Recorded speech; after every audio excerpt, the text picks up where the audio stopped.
President Obama. Since 2001, the cost of the government's Lifeline program has quadrupled, costing $2.19 billion tax dollars last year alone.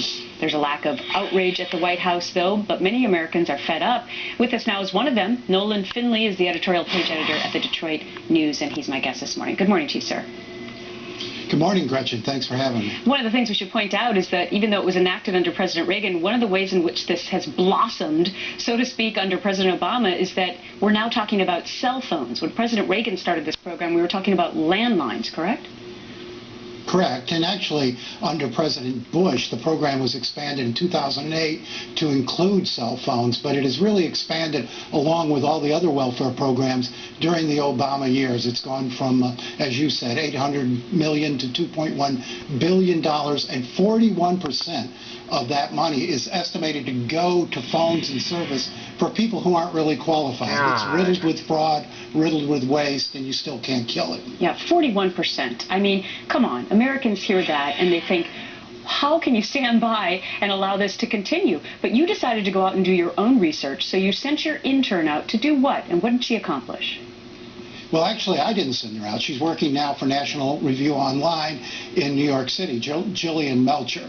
And she went out to the kiosk on the streets in New York City where they're signing folks up for the Lifeline program and was able to get 3 of these phones without telling a single fib about her eligibility. Obviously, she wasn't qualified for the phones. Nobody asked her about her income, her employment status. And remember, these phones are supposed to go to people who don't have phones and to help them in hunting for a job. And at one of the kiosks, she was actually talking on her own iPhone during the whole interview process. She was able to get 3 phones. And it just occurred to me that, again, that once the federal government starts spending money on an entitlement program, there is no killing it, no matter how wasteful and fraudulent it turns out to be. So what do you think the solution is, Mr. Finley? Because if you're saying emphatically that once there's a federal program, entitlement especially, you can't kill it, then what do we do as taxpayers? Well, as taxpayers, I mean, we should be paying attention during this upcoming debate on the budget. When you start hearing talk about shutting down the government and sequestration and, tax fairness and people ought to be paying their fair share in taxes, nobody should pay another dime in taxes until programs like this are scuttled, until all the other wasteful programs are gotten rid of.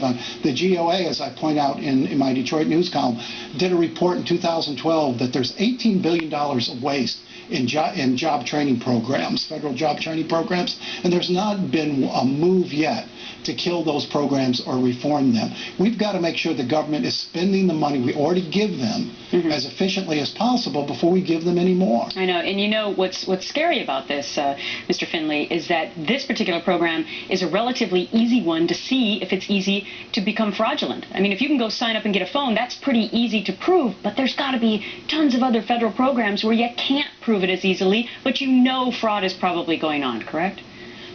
And remember, that was a key promise of President Obama when he came to the office. He was going to find the waste, find the fraud, get rid of that. And I don't think he can point to any effort to rid the government of waste and fraud. And we know it's there. And before we start talking about tax hikes, before we start talking about more federal spending, we really owe it to the taxpayers to rid the government of waste and fraud. My frugal nature is agreeing with you.